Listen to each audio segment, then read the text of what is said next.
when you're in a relationship that you know you shouldn't be in, how do you get out of it when you really love that person as a single woman? That's my life story.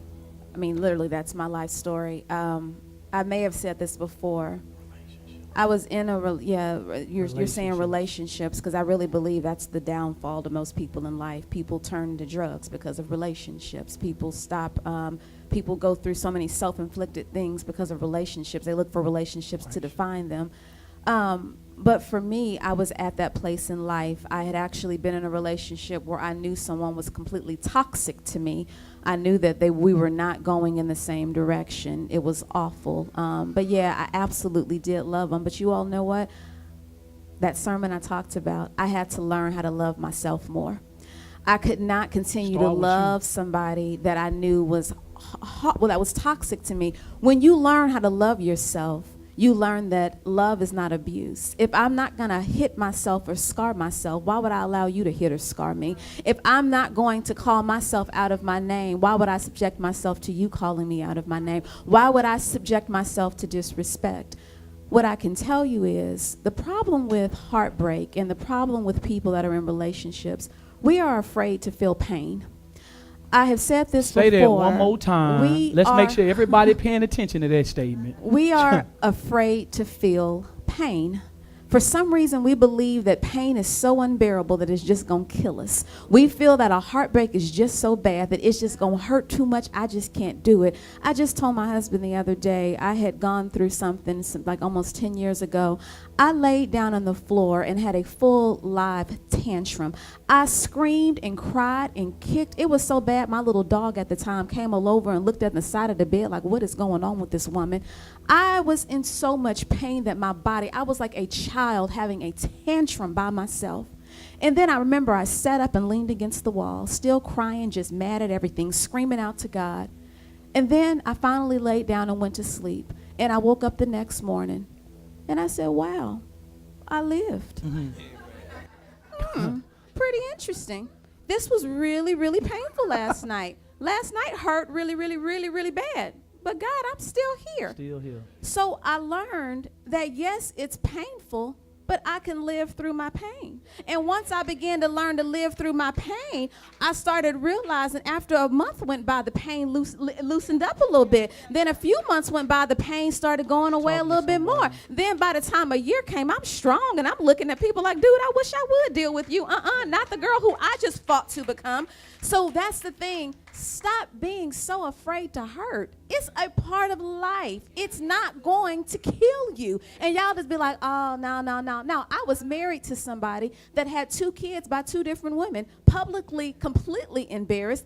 He was physically and mentally abusive. You talk about somebody going through it, lost everything. My parents are here, a witness to tell you.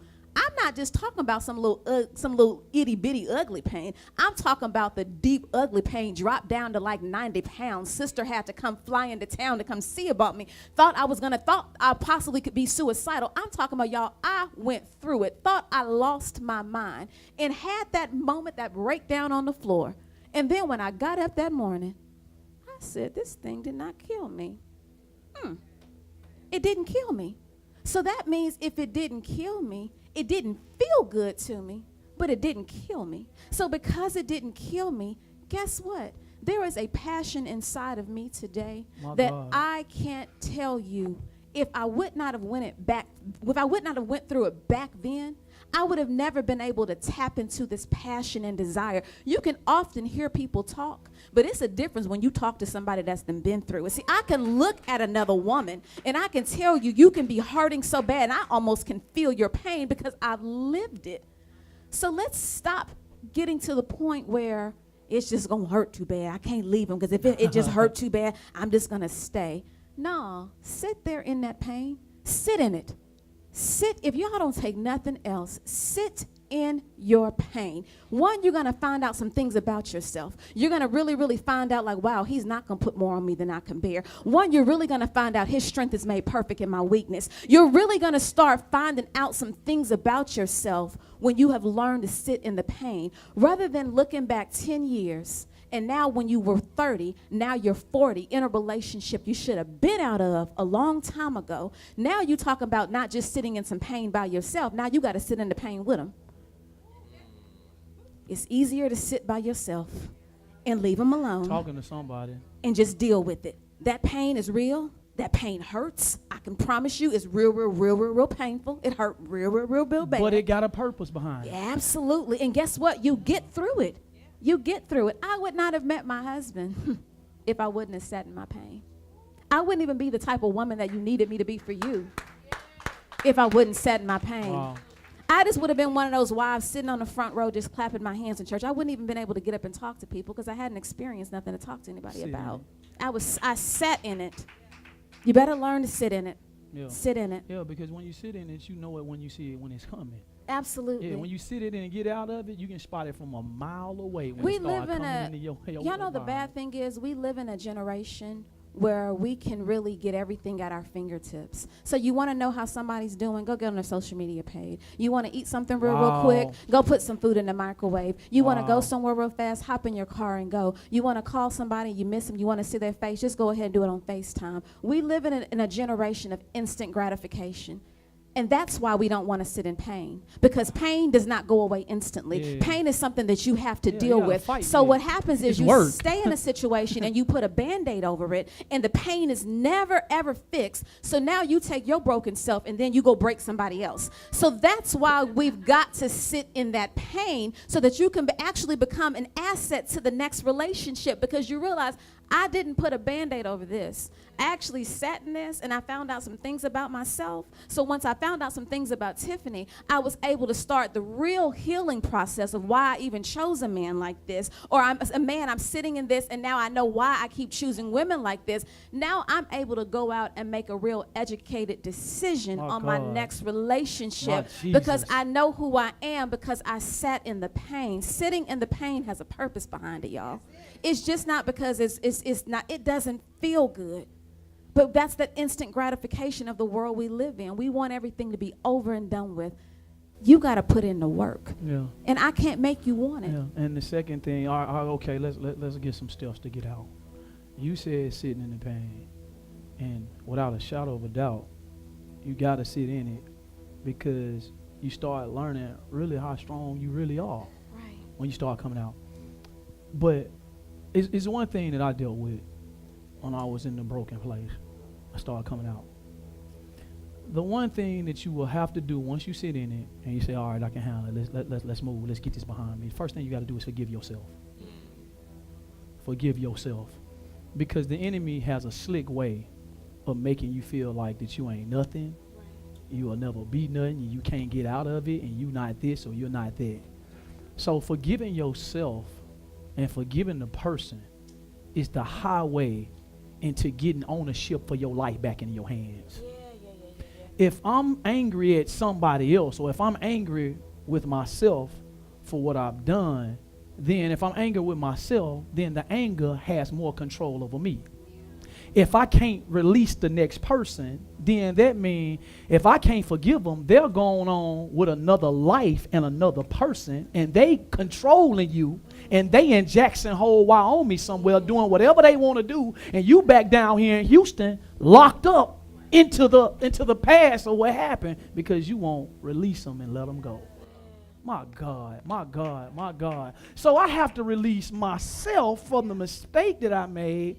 Then I had to release the person.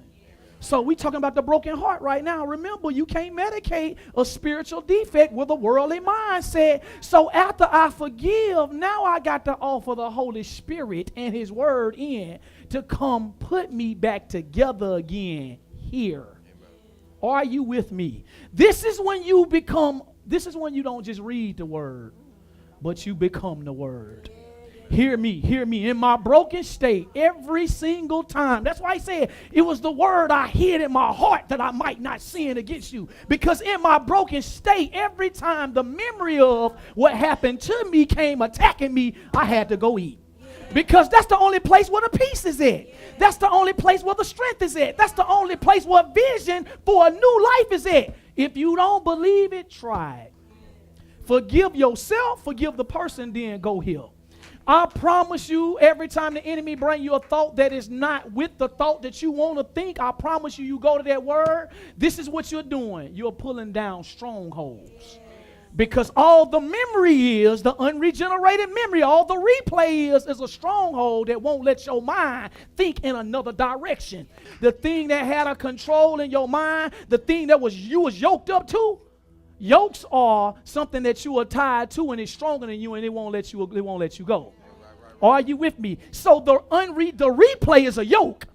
When you put the Bible say it's the anointing that destroys the yokes. Isaiah 10:27, the word is so anointed. What you mean? Hear me. I'm not just talking about just a word. It's something specifically for you that's going to minister to you every single time the replay comes. For I know the thoughts I think towards you. Thoughts of peace and not of evil. It was Psalms 91 for you or whatsoever the situation may be. Boy, but every time the replay comes and I go for I know the thoughts I think. I could feel God from heaven telling me I know the thoughts I think towards you. Thoughts of peace and not of evil. And then I would begin to just vision, boy, when I hear this thing, I would see the stadiums packed from the rafters and I'm doing what God calling me to do. And I would say right then, I love you, but maturity won't let me stay with you, baby.